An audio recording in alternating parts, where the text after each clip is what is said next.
সবাইকে আসসালামু আলাইকুম। একজন নারীর যে সংসারে প্রচুর পরিমাণে কাজ থাকে, এটা আমাদের ডকুমেন্টারি দেখলে আপনারা বুঝতে পারবেন। আপনাদের ভাবি ও সকালবেলা উঠে সর্বপ্রথম আমার যে বাচ্চাগুলো আছে ওরা ঘরের ভিতরে ওই যে ওরা লেখাপড়া করতেছে, জানলা দিয়ে দেখা যায়।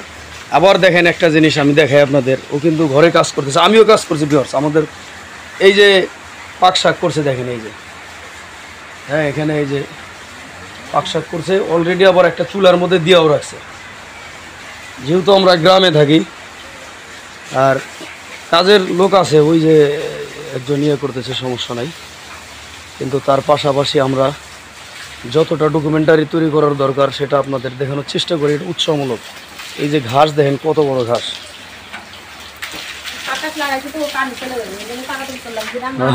হ্যাঁ রাইট রাইট, দেখছেন ওর বুদ্ধিটা দেখছেন। ও বলতেছে যে যেহেতু এই যে বৃষ্টি হচ্ছে, হ্যাঁ কারেন্টটা চলে গেলে কিন্তু আবার পানি তুলতে পারবে না, আবার ঘর পরিষ্কার করা মুশকিল, যার কারণে নিজেই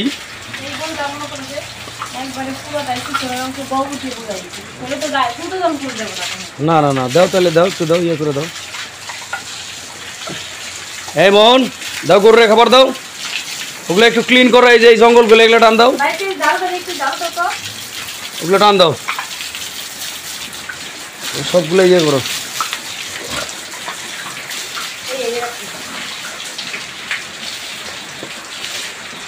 পানি দাও,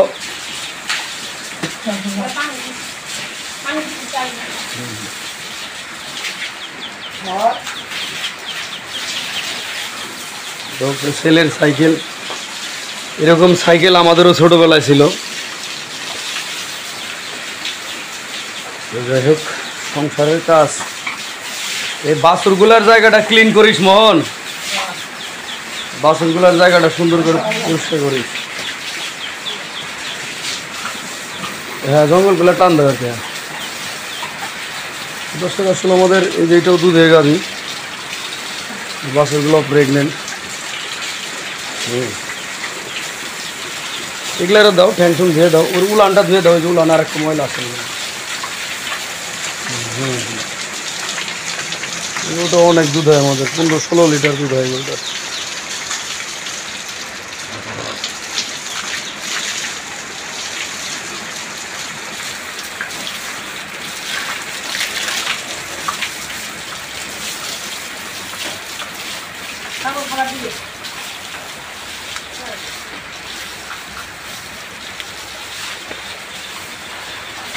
দানাদারটা দিয়ে দিবে না, পানি দাও শেষ। আমার ক্যামেরাম্যান সকালবেলা আসে না, যার কারণে আমি নিজে ক্যামেরা ধরছি। অনেকে বলবেন যে কেন ভাই ক্যামেরা। আমরা শুধু আমাদের তথ্যগুলো দেওয়ার চেষ্টা করি যাতে আপনারা নতুন উদ্যোক্তা তৈরি হন। হ্যাঁ কীভাবে কাজ বাজ করতে হয় এই জিনিসটা অনেক ভাই ব্রাদাররা জানে না। ওই লাইট জ্বালায় নাই না। এই মোহন ভাইয়া, এটা হচ্ছে আমার ফাইবার টিন। হ্যাঁ এইখানে ওই যে ইয়ে আছে, এটার নাম কি কয়, চটের বস্তা আছে, ওগুলো খুলে দিও তো, তাইলে এখানে অন্ধকার থাকবে না। এক সময় চালে ওইটা এটা সরাই দেবো। হ্যাঁ এই যেমন এই জায়গায় বস্তা না, এই জায়গায় কিন্তু আলো। হ্যাঁ এই দেখছো আলো কীরকম, ওই যে বাছুরগুলারে কত সুন্দর দেয়, কিন্তু এখানকার এটা কিন্তু নামাই দিও ভাই এক সময়। হ্যাঁ দাও, গরুগুলারে খাবার দিয়ে দাও। কি হাম্বা, সকালবেলায় তোমাদের কত যত্ন করে দেখছো তোমার মহাজন।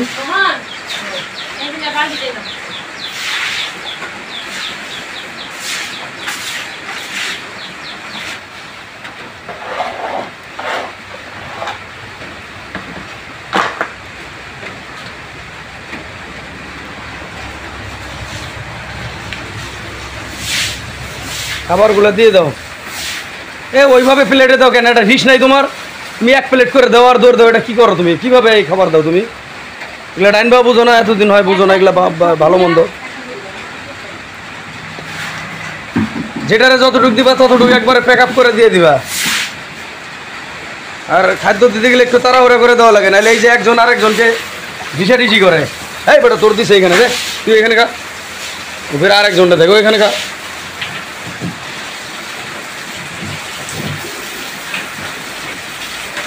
দেখুন ওটার পানিটা হাত দিয়ে নাড়াচাড়া করে দিবে। হ্যাঁ হ্যাঁ, মোটর বন্ধ করে দেবে।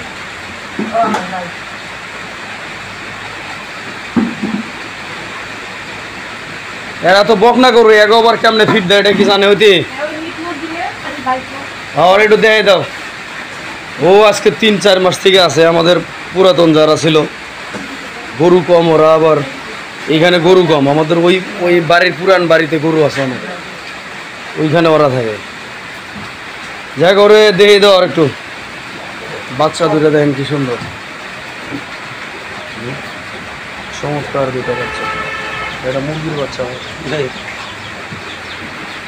ধানের গুঁড়া কি শেষ হয়েছে নাকি? আচ্ছা, হ্যাঁ হ্যাঁ, ভুট্টার গুঁড়াও শেষ না? আচ্ছা, ভাঙায় নিয়ে আসুন। প্রকৃতি দেখেন কত সুন্দর, কি চমৎকার। বাইরে বৃষ্টি, বৃষ্টি অবশ্য সবারই ভালো লাগে। আমাদের দেখেন এখানে একটা সবুজ পল্লী করার চেষ্টা করছিলাম, মোটামুটি সবুজ হয়ে গেছে এখানে। তারপরে এই যে গাছগুলা, আর আমাদের হার্ট ব্লিডিং গাছটা ওই যে গেটের ওখানেও ভালো হয়েছে মোটামুটি। ওই যে দেখেন ওই চিবা চাবিতে কীরকম ফুল ধরছে। দেখ, বৃষ্টি তো আর দেখায় না। ধন্যবাদ সবাইকে।